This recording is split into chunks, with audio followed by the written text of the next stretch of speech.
Doğu Türkistan'da hapsedilen sevdikleri için adalet arayan Uygurlar yardım için az bilinen bir Birleşmiş Milletler organına başvurdu. Geçtiğimiz yıl boyunca Birleşmiş Milletler Keyfi Gözaltı Çalışma Grubu toplam 8 Uygur tutuklu hakkında 3 karar verdi. Her durumda Pekin'in onları hapsederek insan haklarını ihlal ettiğini söyleyerek Çin'e karşı karar verdi.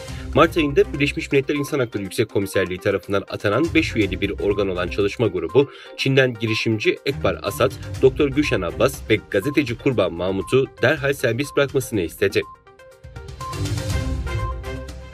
Dünya Uygur Kurultayı Başkanı Dolkun İsa, 79. yıl dönümünde 18 Mayıs 1944 Kırım Tatar sürgünü ve soykırımı ile ilgili Kırım Haber Ajansı'na özel açıklamalarda bulundu ve Stalin rejiminin zulmüne uğrayarak sürgün yollarına şehit olan Kırım Tatarlarını andı. Dolkun İsa açıklamasında 70 sene geçtikten sonra aynı tarih bugün Doğu Türkistan'da tekrar etmektedir. Çin hükümeti Stalin ve Hitler rejiminin uyguladığı yöntemlerle Doğu Türkistan halkına soykırım uygulamaktadır.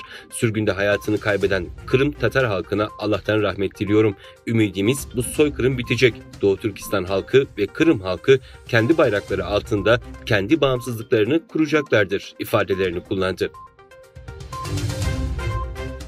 Çin'le Orta Asya ülkeleri Kazakistan, Kırgızistan, Özbekistan, Tacikistan ve Türkmenistan arasında işbirliği mekanizması oluşturulması öngörülen zirve Çin'de başlıyor. Zirveye Çin Devlet Başkanı Xi Jinping, Kırgızistan Cumhurbaşkanı Sadır Japarov, Kazakistan Cumhurbaşkanı Kasım-Jomart Tokayev, Özbekistan Cumhurbaşkanı Şevket Mirziyoyev, Türkmenistan Cumhurbaşkanı Serdar Berdimuhamedov ve Tacikistan Cumhurbaşkanı İmamali Rahman katılacak.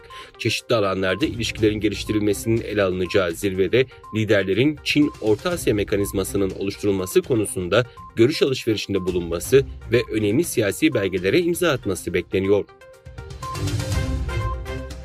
Japonya'nın dönem başkanlığında ülkenin güneybatısındaki Hiroşima kentinde düzenlenen G7 zirvesi 2023 başladı. Japonya Başbakanı Kishida Fumio'nun ev sahipliğindeki zirveye ABD, Fransa, İngiltere, Almanya, Kanada ve İtalya liderleri katılıyor.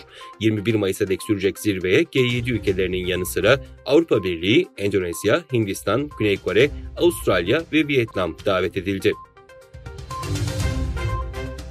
Çin'in Avrasya özel temsilcisi Liu He, Ukrayna'da resmi temaslarda bulundu. He, Ukrayna Devlet Başkanı Volodymyr Zelenski, Dışişleri Bakanı Dmytro Kuleba ve diğer yetkililerle görüştü.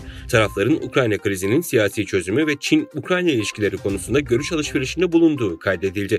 Ukrayna Dışişleri Bakanı Kuleba bu konuda net bir açıklama yaparak, Ukrayna savaşta yıkılsa bile toprak tasfiyesi pahasına barışı kazanmak istemiyor.